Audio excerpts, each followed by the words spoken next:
Good morning class 12। हम लोग पिछली कक्षा में जूझ पाठ को पढ़कर समाप्त कर चुके हैं और मैंने कहा था कि मैं आप लोग को इसके प्रश्नोत्तर लिखा दूंगा। मैं इसके प्रश्नोत्तर ई पोर्टल पर अपलोड कर दूंगा, आप लोग वहां से लिख लीजिएगा या डाउनलोड कर लीजिएगा। आज की कक्षा में हम लोग ओम थानवी द्वारा रचित अतीत में दबे पांव को पढ़ेंगे, किंतु हम लोग जानते हैं कि सबसे पहले हम लोग लेखक परिचय प्राप्त करते हैं, क्योंकि किसी भी पाठ को पढ़ने से पहले लेखक को पढ़ना, लेखक को जानना बहुत आवश्यक होता है। तो चलिए सबसे पहले हम लोग ओम थानवी के संबंध में जो आपके पुस्तक में दिया हुआ है उसको पढ़ लेते हैं, जान लेते हैं संक्षिप्त जानकारी। ओम थानवी बहुमुखी प्रतिभा संपन्न व्यक्ति माने जाते हैं। वे लेखक, संपादक, पत्रकार और आलोचक के रूप में विख्यात हैं। इनका जन्म राजस्थान के जोधपुर जिले के फलौदी नामक कस्बे में सन 1957 में हुआ था। राजस्थान विश्वविद्यालय से व्यावसायिक प्रशासन में M.Com की डिग्री इन्होंने प्राप्त की थी। एडिटर्स गिल्ड ऑफ इंडिया के ये महासचिव थे। सन 1980 से 1989 तक 9 वर्ष राजस्थान पत्रिका में रहे। इतवारी पत्रिका के संपादन में साप्ताहिक को विशेष प्रतिष्ठा इन्होंने दिलाई। सजग और बौद्धिक समाज में इतवारी पत्रिका ने अपने दौर में क्या क्या विशिष्ट स्थान बनाया था। अपने सामाजिक और सांस्कृतिक धरोहरों, सरोकारों पर सक्रिय रहे। क्या रहे ये? सांस्कृतिक सरोकारों पर हमेशा सक्रिय रहे। अभिनेता और निर्देशक के रूप में वे स्वयं रंगमंच पर भी सक्रिय रहे। साहित्य, कला, सिनेमा, वास्तुकला, पुरातत्व और पर्यावरण में गहन दिलचस्पी रखते हैं। 80 के दशक में सेंटर फॉर साइंस एनवायरनमेंट की फेलोशिप पर राजस्थान के पारंपरिक जल स्रोतों पर खोजबीन का विस्तार से इन्होंने लिखा। पत्रिका के लिए अन्य पुरस्कारों के साथ गणेश शंकर विद्यार्थी पुरस्कार उनको प्राप्त हुआ है।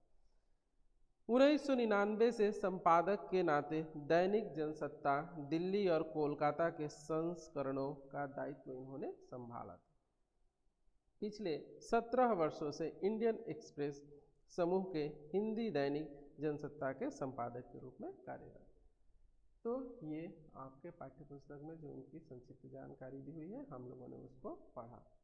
अब हम लोग सीधे अपने पाठ पर चले जाते हैं और हम लोग अपने पाठ को पढ़ते हैं।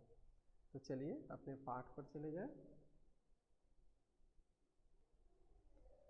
अतीत में दबे पांव, ओम थानवी। अभी भी मोहनजोदड़ो और हड़प्पा, ये दो नाम आप लोगों ने कक्षा अष्टम में, जब आप लोग क्लास 8 में थे तो आप लोगों ने भारत की खोज पाठ को पढ़ते हुए ये दो नाम आप लोगों ने सुने थे, जब हम लोगों ने उसका जो अध्याय है सिंधु घाटी सभ्यता उसको पढ़ते हुए सुना था, इस नाम को और जाना था। तो मोहनजोदड़ो क्या है? पाकिस्तान के, जो अभी वर्तमान में है, पाकिस्तान के सिंध प्रांत में स्थित पुरातात्विक स्थान जहाँ सिंधु घाटी सभ्यता बसी थी। मोहनजोदड़ो का अर्थ है मुर्दों का टीला। वर्तमान समय में इसे मोहनजोदड़ो के नाम से जाना जाता है। और हड़प्पा क्या है? वही सिंधु घाटी सभ्यता का ही एक नगर है। तो पाकिस्तान के पंजाब प्रांत का पुरातात्विक स्थल जहाँ सिंधु घाटी सभ्यता का दूसरा नगर बसा था। तो प्राचीन भारत के ही नहीं, दुनिया के 2 सबसे पुराने नियोजित शहर माने जाते हैं। कौन? मोहनजोदड़ो और हड़प्पा। ये दुनिया के सबसे व्यवस्थित, जो कहते हैं ना प्लान्ड सिटी, तो प्लानिंग करके जैसे बनाया गया हो, ये क्या माने जाते हैं? नियोजित शहर माने जाते हैं। ये सिंधु घाटी सभ्यता के परवर्ती यानी परिपक्व दौर के शहर हैं। खुदाई में और शहर भी मिले हैं, लेकिन मोहनजोदड़ो ताम्रकाल के शहरों में सबसे बड़ा है। यानी जितने भी ताम्रकाल के शहर थे उनमें सबसे बड़ा अगर हम लोग देखते हैं तो कौन है? मोहनजोदड़ो। वह सबसे उत्कृष्ट भी है। व्यापक खुदाई यहीं पर संभव हुई। बड़ी तादाद में इमारतें, सड़कें, धातु पत्थर की मूर्तियाँ, चाक पर बने विचित्र भांडे, मुहरे, साजो सामान और खिलौने आदि हमें खुदाई में मिले। सभ्यता का अध्ययन संभव हुआ।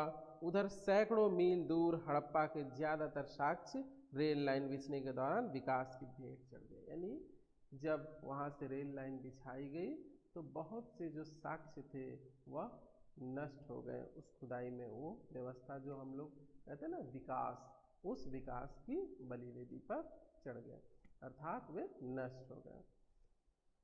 तो आज इस कक्षा में इतना ही। अगली कक्षा में जब हम लोग मिलेंगे तो बाकी का भाग पढ़ेंगे। तो मिलते हैं अगली कक्षा में और पढ़ते हैं अतीत में दबे पाँव।